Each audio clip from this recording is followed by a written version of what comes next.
Laughing is not a response to good yodeling.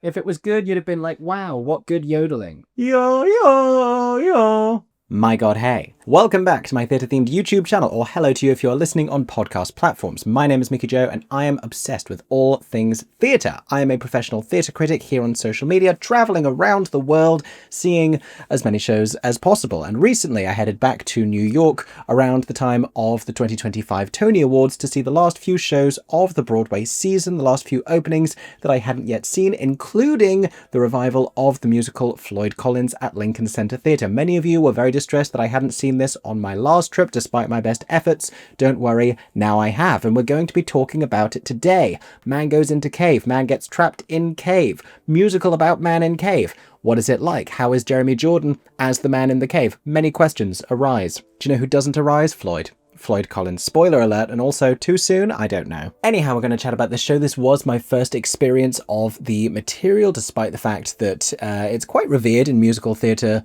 circles. So I'm going to let you know my thoughts about the score and the writing, as well as this particular production. Was this the right theatre for it? Is a Broadway space the best fit for a show like Floyd Collins? And how was Jeremy and the rest of the cast? This is what we'll be talking about today. But as always, if you have seen this production, or indeed any previous different production of Floyd Collins, I would love to hear about them in the comments section down below. Let us all know your thoughts. And as always, if you enjoy listening to my full review of the show, then make sure you are subscribed right here on YouTube. Turn on those notifications. There's a button somewhere below my face right now that looks like a bell, and then YouTube will let you know on your device every time that I share a new video. I have many other show reviews from this most recent trip coming very, very soon, not just New York, but also shows in Chicago, as well as plenty of exciting London openings over the coming weeks. Did a fly just fly directly in front of my camera lens? If that's a fly is what's happening there. Now I feel like I'm in a cave. I mean, realistically, it was one fly. I would not do well in a cave. Or you can also find this review and all of my others on podcast platforms. In the meantime, while you are following me all over the internet and commenting down below and liking this video, if you do, here are all of my thoughts on Floyd Collins.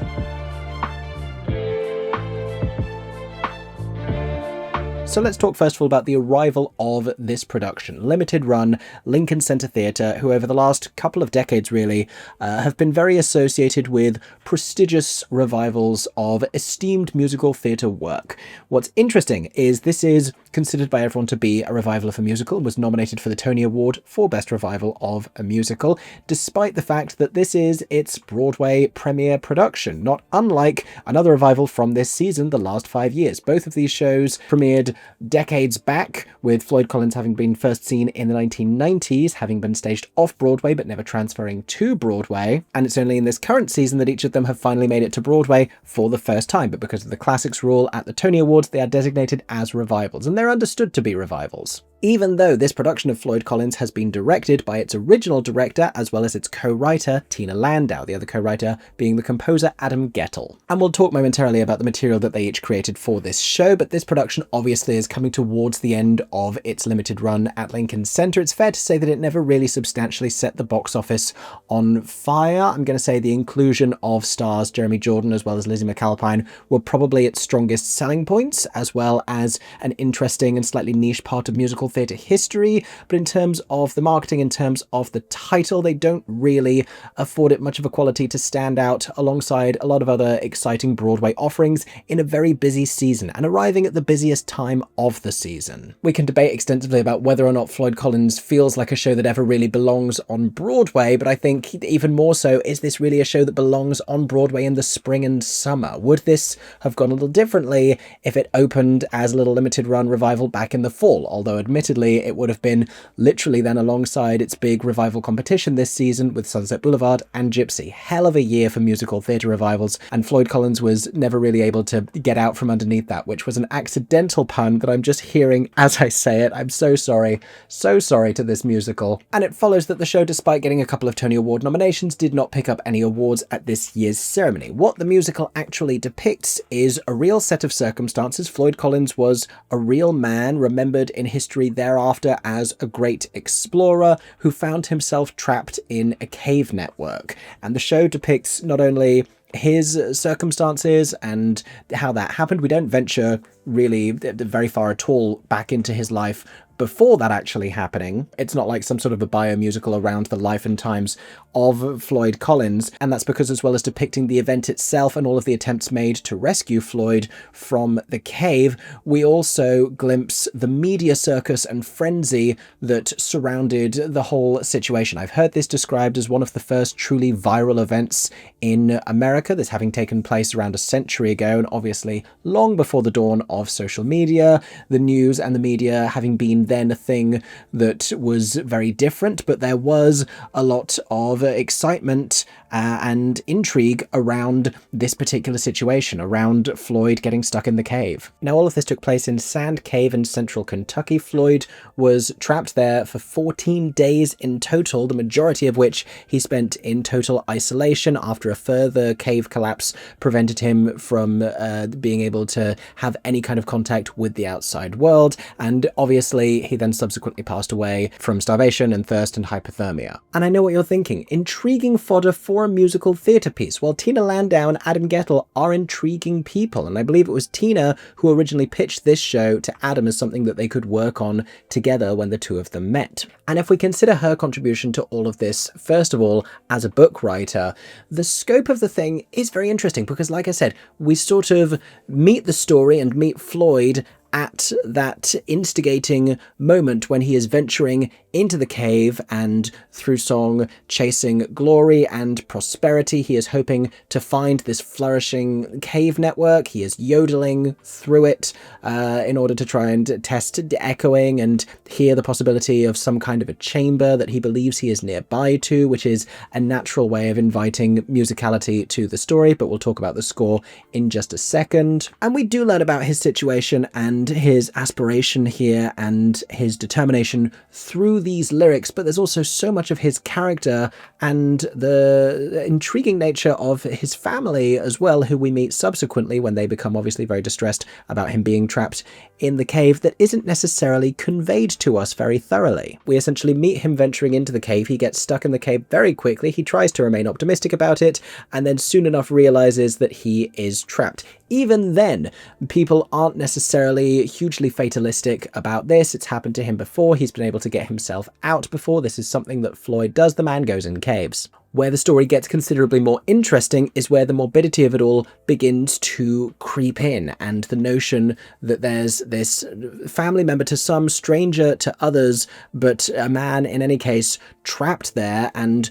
within reach of their conversation they can venture down to him, but they can't quite get him out of there. And there is careful consideration of all of the approaches that they could take and which of these might harm him and what would be worth it.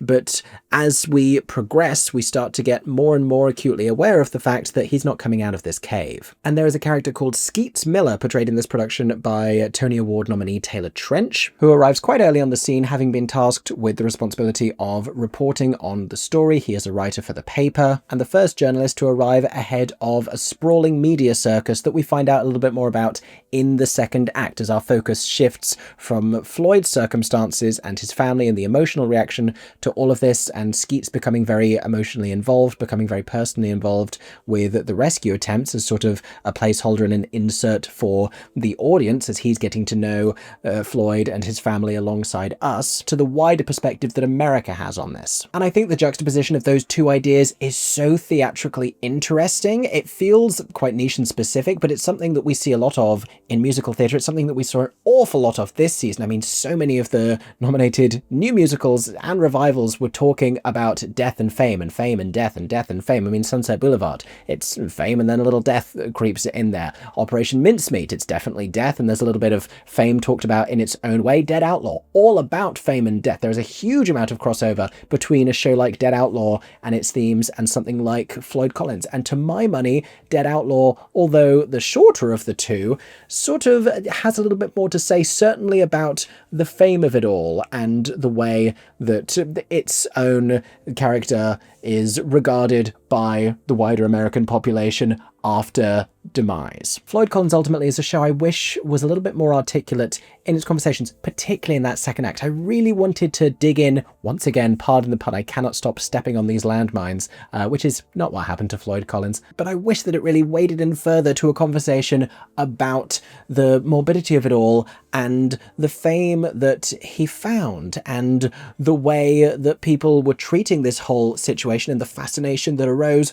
while it was still happening, and this being the first viral event, whatever it was, and how that spoke to where our culture is now and the parallels between all of that. And I did find it ultimately frustrating that with such rich theatrical fodder as those ideas, what we were talking about and focusing on instead was the emotional reaction of all of these often stoic characters and deviating with these passingly profound but largely ethereal moments and songs, which incidentally didn't really do all that much for acquainting us with a lot of these supporting characters either. It would be another slightly unfortunate pun to refer to this as a chamber musical, but that's sort of what it feels like it ought to be. We'll talk more about the actual space of Lincoln Center in just a moment, but the scale of the whole thing in terms of the number of characters, in terms of the way that it's been staged here, in terms of the size of the company, seems a little incongruous with the nature of the story that it's telling. Now let's talk about Adam Guettel's score, because this is the thing that has maintained an interest in Floyd Collins and really led to this revival. And thank God that it was recorded, the first time around, even though it never transferred to Broadway, because it's on that basis that the show was able to elicit this sort of occult status, reminding us very much of the importance of preserving material like this. For me, this was the third Adam Guettel score that I'd heard on a major stage, with the previous two being a couple of productions of The Light in the Piazza, as well as the more recent Days of Wine and Roses. And there is consistently this opera-light quality to Adam Guettel's work. It is consistently striking and profound and very ornate musically, and it is very tonally rich, it is detailed, it is complex. Floyd Collins as a score is rooted in a tremendous amount of Americana, so it really has the feel and voice of those characters and those sort of working class American roots. And you can hear, even in that first song, in the music of it, the sense of aspiration and the sense of drive and this soaring quality to the melody as Floyd is reaching out into the future for some kind of success and prosperity and wealth. Even the exact musical nature of the yodel that he does, that he sings out into the cavern, hoping to hear it sung back to him, hoping that the cave he is in will duet with what he is singing, which is beautiful in and of itself, has a climbing quality as though he is asking a question, which inherently he is, but he's also sort of begging for the answer that he's hoping for at the same time. There's a real poetry to many of the lyrics. There's a very haunting quality to a lot of the music as well. One of the most striking songs to me is one called Heart and Hand, which Floyd's father's wife sings to his father towards the end of the first act. And yet, in spite of their popularity and obvious objective quality, there's still something that I struggle to connect to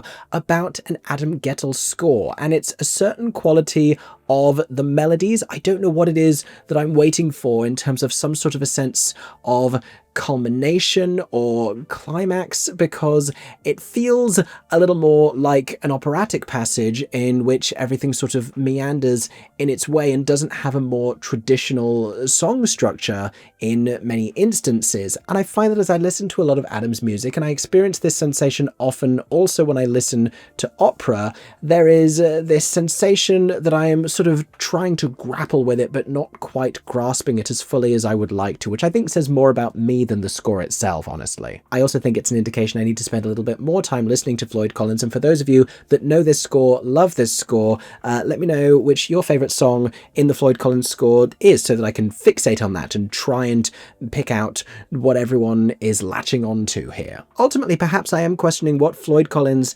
as a musical really has to say to audiences, and not that it isn't enough to just tell a fascinating story about true events, but I think there are ideas and themes and takeaways within this that could speak a little more powerfully if they were amplified a little bit more, which is also a conversation about this particular production. So let's talk about that next.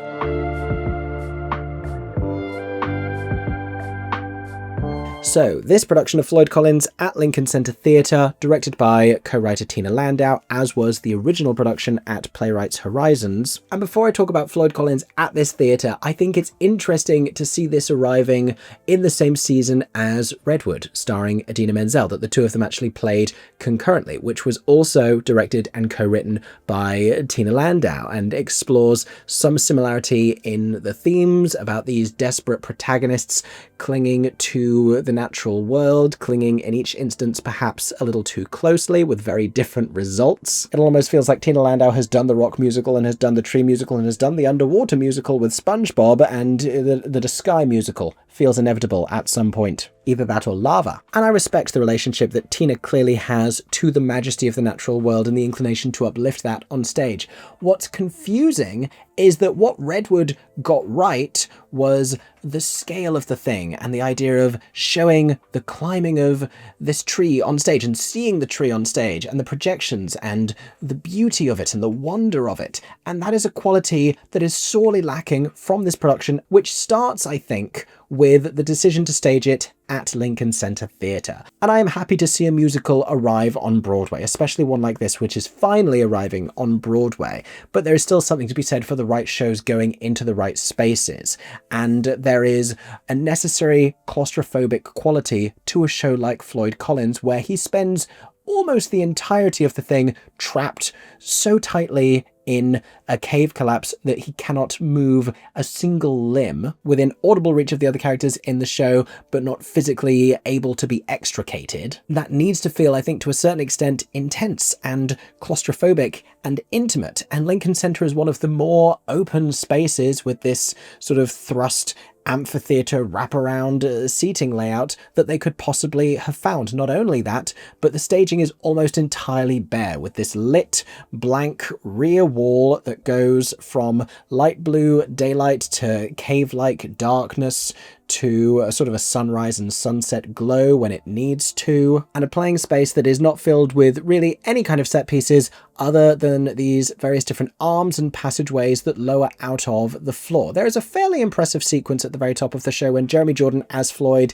is navigating the space and climbing up little sort of nooks and handholds and foot grips in a piece of floor that has risen up, and he's able to climb around it and he's able to slide down it, and he's yodeling all the way, and there is a charm and a wistfulness to it alongside this very sinister quality, because we know where this is going. That is, if you're not somebody who's turned up at the show having no idea what it's about and think that it's actually about the guy who invented a cocktail. It's Tom Collins. You're thinking of Tom Collins. And truly, it's not the actual caving of the thing that I have a problem with as much as the situation that he eventually finds himself in and how that is represented. It reminded me a little of the Broadway production of Violet by Janine Tesori, another musical which was seen off-Broadway years prior. Now, in that, Sutton Foster played Violet, a young woman with a facial disfigurement, which they made the decision not to depict literally. You could see it in the way that other characters reacted to her on stage, and she described it, but we never saw it. Similarly, in this, they do not literally depict Jeremy Jordan being crushed under any kind of rock. Instead, he lies in a very still, reclined position on a rock that looks a little bit like a sun lounger or a business class airplane seat in the near horizontal position, which works about as well as it sounds like it does. And I don't need this to be a literal moment. I am all for this being metaphorically depicted. However, the big problem here, I think, is that the man just looks really comfortable, and he ought not to look comfortable. There ought to be some degree of challenge, some level of discomfort to the way that he is having to hold himself, to the way that he is staged in this moment. Even if he was flat on a rock that was able to like tilt and rotate around, he was harnessed into it in some way, and like occasionally it was like rear and upside down or whatever. Having him just go and lie down on this rock chair, not even in the center of the stage, by the way, over at the side of the stage, literally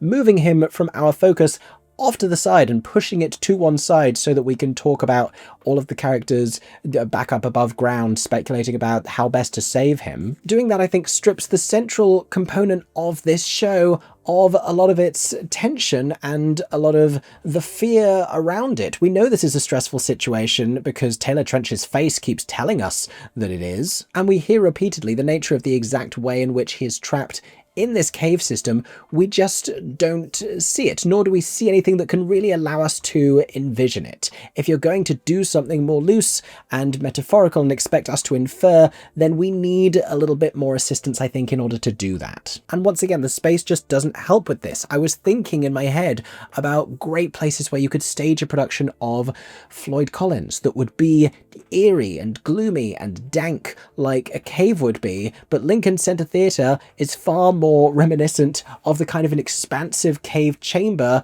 like the one that Floyd knew he was nearby to and very close to finding his way into. Not to once again compare the show to Dead Outlaw, but people have been talking about Jeremy Jordan spending a lot of this show lying still in one position. Similarly, there is something that Andrew Durand has to do in Dead Outlaw for a prolonged amount of time that involves him standing very still. And I think even with that, if Jeremy Jordan had been forced to just stand still center stage, immobilized, and keep telling us that he was trapped and he remains there the entire time, wouldn't that be so much more menacing as the media circus begins to spread around him, as they're having conversations in parallel with this across him above ground about possibly having to amputate his limbs in order to save him, as they're talking about him while he remains at the center of all of this. I just think that would be so much more powerful than pushing him off to one side, having him occasionally just stand up and move across to go and do a dream sequence with his brother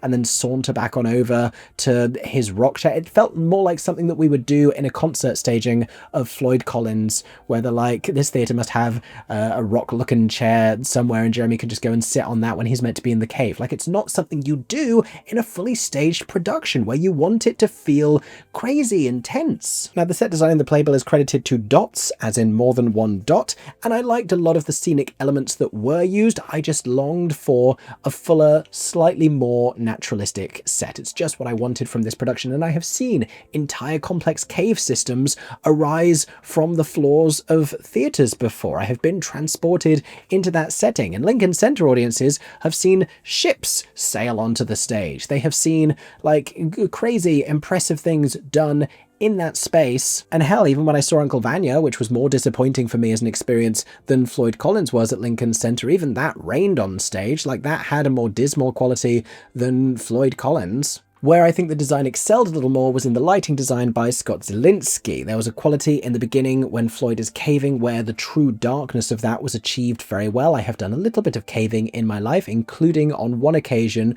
one sort of very shallow section of cave in which you literally had to commando crawl on your elbows in order to get through. And I've gone through gaps before that have been like that, elevated up here and like done very scary sounding things. And the nature of the compelling darkness that they were unafraid to achieve in the first few moments of the show, I thought was interesting and was spooky and haunting and eerie, and thereafter it got a little too bright, a little too quick, but I loved a lot of the lighting choices made throughout the show. Finally then, let's talk about the performances of this company led by Jeremy Jordan.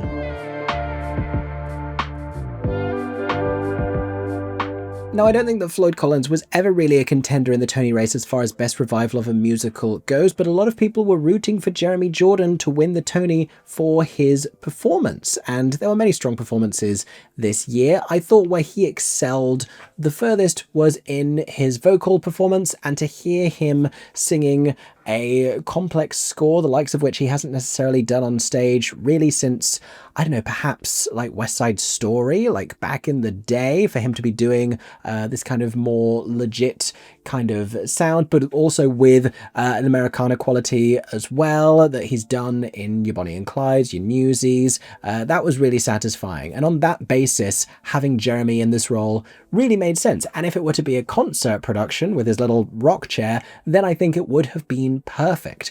Where this got away from me just a little bit is in the nature of the character, because he starts as such a Jeremy Jordan type, right? Like I've said many times already, he is hopeful, he is optimistic, and he is joyous, and he is happy-go-lucky as he is exploring this cave. Even when it collapses in on him, he's like, it's fine, you've gotten out of worse scrapes than this before, and he's trying to keep his own spirits up before the hopelessness of his situation begins to slowly dawn on him and everyone else. But it's as that happens that the quality of this character and this material begins to move just a little further from Jeremy Jordan's fingertips, and Broadway seems to be forever lining up these brooding leading man characters for him to play. I enjoyed him immensely as Clyde in the concert version of Bonnie and Clyde, but Jeremy Jordan does so well in moments of easy comedy in this show. And I think if he were to just be permitted to play more Seymour type characters, more Dr. Pomatter type characters,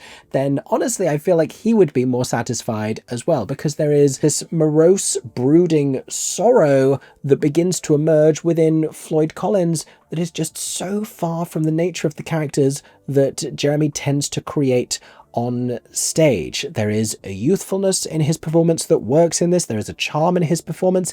Any single time he has to diffuse the tension by making a joke, he does that so instantly and so effortlessly, but we never really sink all the way into his sorrows. Do you know who feels completely broken up and devastated and distraught about it? Is Taylor Trench. Like, we only really glimpse the horror of his circumstances through Taylor Trench's reactions. And there's something to be said for Floyd kind of compartmentalizing, not fully coming to terms with it, whatever. But we need to get there eventually, and I feel like we never really get there within the nuances of Jeremy's acting performance. The jokes are great, they're few and far between. The singing is fantastic, and that's really the biggest selling point of his performance in the show. But as far as the depths of darkness go in his acting performance, I don't think we got that. Taylor Trench, meanwhile, accomplished musical theatre actor Taylor Trench, barely sings a note in this show, but he gives us a really intriguing, multi-layered performance that is stricken with guilt and compelled to help. And, you know, we see him pushing himself far beyond the expected professional boundaries in this situation every time that he scurries forward on the stage in a great moment of lighting and screams about something else that has just happened when he's been down there trying to help Floyd and having a conversation with him. His character not only serves a brilliant purpose dramatically, but he's also played very, very well. It reminded me a lot of Younger Brother in Ragtime as a character, only in a cave. And Taylor, as well as Jeremy, was also recognised with a Tony Award nomination for his performance, which I think was very well deserved. I also enjoyed Jason Gautier's performance as Homer a lot. I think he is another brilliant vocalist. There's a little bit in the material about Homer being Floyd's younger, handsome brother, and some curiosity around his potential ambition to go and be an actor in Hollywood. And I think when Jeremy Jordan is your charismatic lead, to find a performer who is like the more charismatic, the more charming, the more handsome brother, you have to go quite a long way. Thank goodness they found Jason Gautier, who ticks those boxes. And he, interestingly, is a character that we keep going back to. We get his perspective on all of this almost more than we do with Floyd's. If anyone had been going to this hoping for the Jeremy Jordan show, that's really not what you have in store here. Then you have Lizzie McAlpine as Floyd's sister, with whom he has always shared some sort of an unspoken special connection. She remains eerily calm throughout all of this, but feels deeply connected to Floyd. She has just recently returned to her family from a treatment facility, and there are a couple of uncertainties about her character. She's a little Desdemona from Hamlet coded. And Lizzie McAlpine, if you don't know, and I scarcely knew because I'm exclusively a musical theatre person, has a music background, and this, I believe, is her Broadway debut. I look forward to potentially seeing her in another stage project where it's a little bit more of a developed character in terms of the acting performance. Vocally, she sounds great and has a really unique and intriguing and exciting vocal tone. It was great to hear her performing this score, and it had that kind of an ethereal quality that seemed appropriate for the Adam Guettel music. In terms of the characterization, there was very little depth to this character, And if it was meant to communicate something to us that she seemed so passive to everything happening and then suddenly deeply involved and deeply stressed about all of this, then we didn't really have the necessary clues from Lizzie's performance in order to connect that to any kind of a deeper meaning here. We were a little lost with this one, I'm sorry to say. Arguably a few too many characters on stage for what I still think should be a smaller musical staged in a little cave of a space somewhere, but Jessica Malasky and Mark Kudish and Wade McCollum and Sean Allen Krill, brilliant performances from these veteran Broadway performers. Which brings me, I think, to the end of my thoughts about Floyd Collins. For those of you who have been waiting a long time for me to talk about this show, I hope that that was satisfying. I'm sorry if I didn't like it as much as you were hoping that I would. I think there's a really great production of this to be staged somewhere like the vaults under Waterloo Station in London, or even an open-air outdoor space, just somewhere where you can conjure the horror of it and the intensity of it, but critically, the claustrophobia of it. We need to feel that smallness. We need to feel the closeness of that space. And I think we need to be able to understand the fear that Floyd is contending with while he is trapped in this position. In any case, that's what I thought of the Lincoln Center production, which concludes its run very, very soon. If you haven't yet seen Floyd Collins, then you better get yourself to Lincoln Center Theatre, the Vivian Beaumont, because you don't have much time. Its limited run